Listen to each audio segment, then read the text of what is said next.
This is Roger with Wheel Kinetics in Tucson, Arizona. We're selling this truck. It is a 2002 Ford F250 crew cab short bed.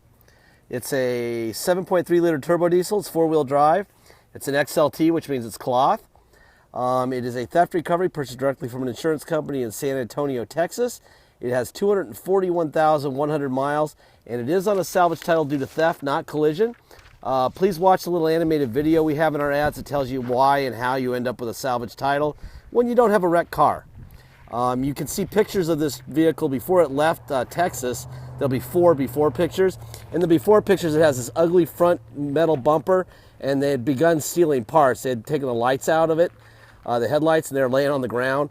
That front bumper was very poorly installed, so we took it off. We had a used bumper sitting around here, so we put a used bumper on it. Much better looking and much safer. Anyway, if you want to know about that theft recovery, why you have a salvage title, it's basically lawyers for the insurance companies. If it's on a salvage title and you kill yourself after you buy it from me, there's no way it can ever go back to the insurance companies for liability. But on a clear title, it can. So that's why they do it. They just throw the whole damn thing under the bus. It's lawyers. So just watch that little animated video if you want to know a little bit more about the topic. When we get them here, we do a inspection. This is what they look like. This is a 2-page inspection. They stole a ton of stuff, and there was a bunch of maintenance that needed to be done. So it's got a nice set of BFGs on it. Fronts look like they're about 50%. The new stuff that we did, all the front lights, everything on the front that's light, our lights are new. Driver door handles new, both batteries, front and rear brake pads and rotors. Right front brake hose on the passenger front brake hose is new. The front shocks are new. Both left and right upper and lower ball joints are new. Both sides ball joints. The steering shock is new. We recovered the front seats, both driver and passenger seat. The front valance, the lower part. And by the way, I'm wearing a glove because I have to take off the oil cap, and it's like 900 degrees out today. I am not a doctor. I'm... Hello, Mr. Jones. Anyhow, anyway, this is all used. The front bumper, we had that here. There's your new steering shock. That's what that looks like. Cosmetically, it's a little challenged, but really, it's, you know, I mean, it's a 240,000 mile, 13-year-old truck, so it's going to be a little challenged cosmetically. I'm 50, and I'm very challenged cosmetically.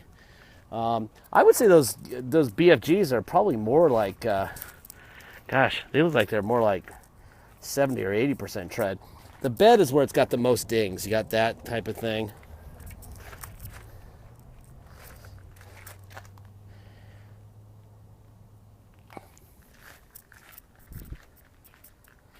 Anyway, my brother's going to take this out, and it'll get, I don't know, 40 to 60 HD pictures. This is probably the ugliest part. Somebody tried to do their own little body work here. A little touch-up paint would clean that up. Man, it is freaking hot, man. It's like 109 right now. And there's not much of a breeze. Got this heavy-duty steel bumper. And I'm hoping my phone will last through this video before it starts overheating, which it starts doing this time of year. So you're getting the fast version of my... Like I said, a little touch-up paint would help here and there. This is some dents down here. This is probably... it's not that bad, but it's there. Anyway, cosmetically, if you're trying to buy a truck that's, you know, going to be a show truck, this is clearly not the truck to buy. So, don't buy it. But go over all the pictures, watch this video, you'll know what you're doing.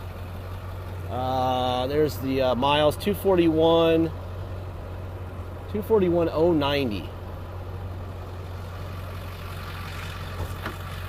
Gonna open up the hood. Oh, you know what else? We replaced the hood. The hood had big dents on top of it. And we replaced the hood. Also a used hood that we had in stock.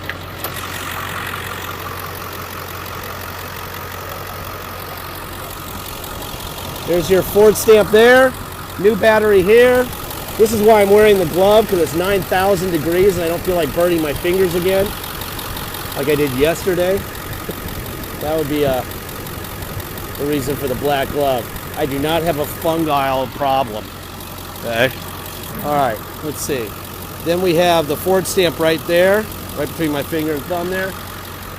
You want to see those things, you know that the parts are all original. There's the Ford stamp there, and there's the Ford stamp there. You have an aftermarket airbox. There you go. And I'm guessing this phone's getting hot. And I kept the doors locked, which is typical for me. All right, let's see. Let's unlock the doors. There's your passenger rear window up and down. Well, the seat looks great. It's got a couple little things going on right there. I'll go on the other side and look at it.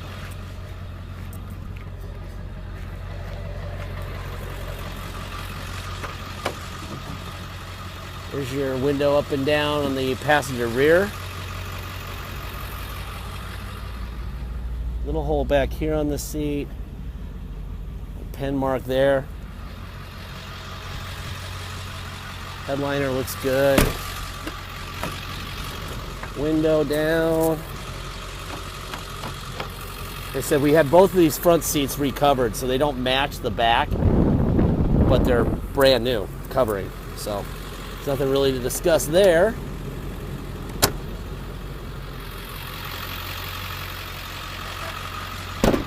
All right, man, it's time to get cold. Cold, man, it is frickin' baking. Great time to do a video. There's your passenger or driver window, passenger rear window, driver rear window, door locks. There you go there. Mirrors out, in, up, down. Man, those things are hot even with the gloves. Other mirror out, in, up, and down. And the other seat that's recovered. Tilt wheel, up and down, that works fine. Air conditioning, please, thank you. Wow, it's hot. Have I said that yet? Jesus. Just got back from Florida, where it was like, I was in Orlando. I gotta get the seatbelt on here. Where I was in Orlando, and it was like 90 with humidity. I'm like, yeah, there's an overdrive off and on. Anyway, I think this is actually worse because it's just hot enough to make it worse than the humidity factor.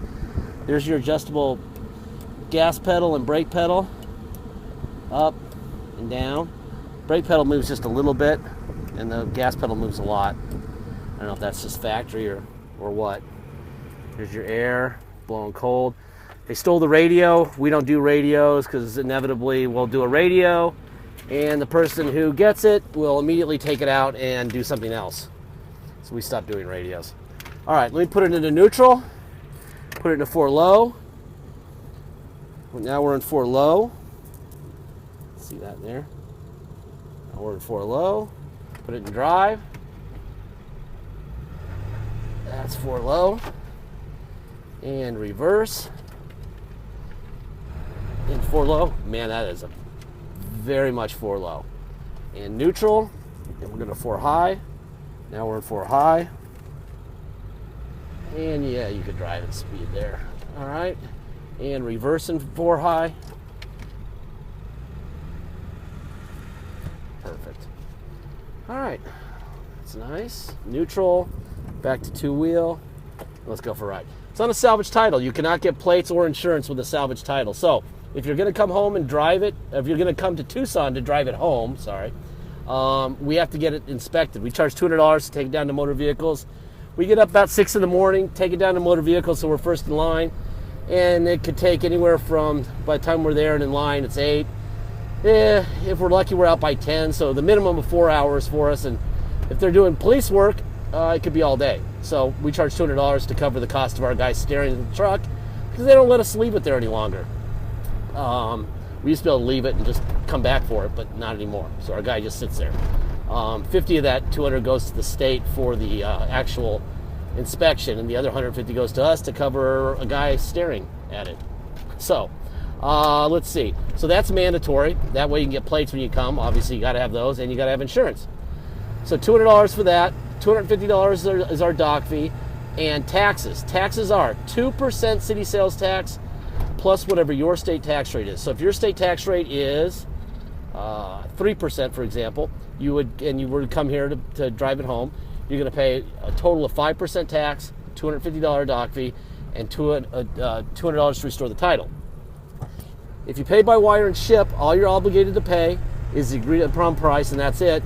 However, I still strongly suggest that you have us restore the title before it ships out. That way it's done.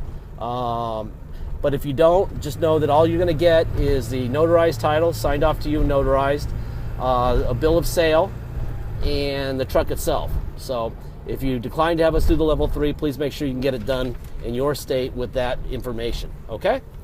Deposits. Deposits are $500, and once we receive your deposit, we'll put your name in a banner over the truck at wheelkinetics.com, and you'll know it's yours. Until then, it is for sale. It's a pretty nice little truck. It's got a little bit of a lift in it. I think it's probably like a 2 or a 4-inch lift. I'm not really sure exactly. And it's got an old steering box. It's got the factory original steering box. So they always float. The Fords are very floaty steering anyway.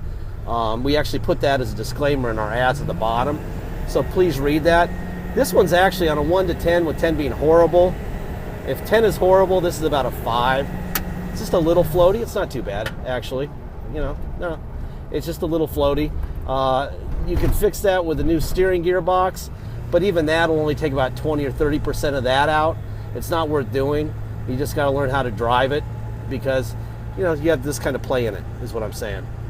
But like I said, as far as this goes, it's not bad at all. But we like people to know exactly what they're buying. That's the point of these videos. And someone's picking up a vehicle to ship it out, looks like. Automatic. I know what that is. Anyway, let's see. Last thing I'm going to say this about everything we have in our property. I don't think we have anything under factory warranty right now. This is way out of factory warranty, obviously. Okay. Basically, the people at Ford, the guys who built it, the engineers, the geeks, the designers, didn't know what was going to happen to this thing after X amount of miles or X amount of years, and they couldn't give it a 300,000 mile, 30-year warranty, because they didn't know. They just said, hey, after this much time, it could explode in a ball of fire or keep going for another 1,000,000 miles. We don't know. So they cut the warranty at that point. They know more than we know. They built it. We do these things all day, every day, but not as many as they do, okay? So my point of this is, because they bailed from their warranty at a certain mile a year, means they know a little bit more than us, and that there's probably going to be some risk involved. And I would say that the risk on this truck is pretty minimal based on what I've experienced and what our inspection says. But it doesn't mean that the day you get it, it's not going to need an injector or an air conditioning something, or who knows? I mean, it may need a windshield wiper motor. We don't know. A window motor. We don't know. We are not Nostradamus. We do not know the future. So if you're not into accepting a little bit of risk, do not buy this truck or anything from us, please. Those are new cars that you need to buy if you're that type of person. And there's plenty of those people out there. And you can buy a brand new one of these with cloth for about 45, 50,000, something in that area. And you'll have 3 years of peace. And then after that, you'll owe about 40 grand and you'll be out of warranty. And that's the truth, okay? So that's my speech on that topic. It runs great. A little bit of a floaty front end steering, but not bad. Pretty average, really. Other than that, please look at all the pictures. My brother will take those pictures. There'll be a little device where you can zoom in on things. Please use that. None of this cosmetics should come as a surprise, so please use that little tool. It's pretty cool. And that's it. Thank you.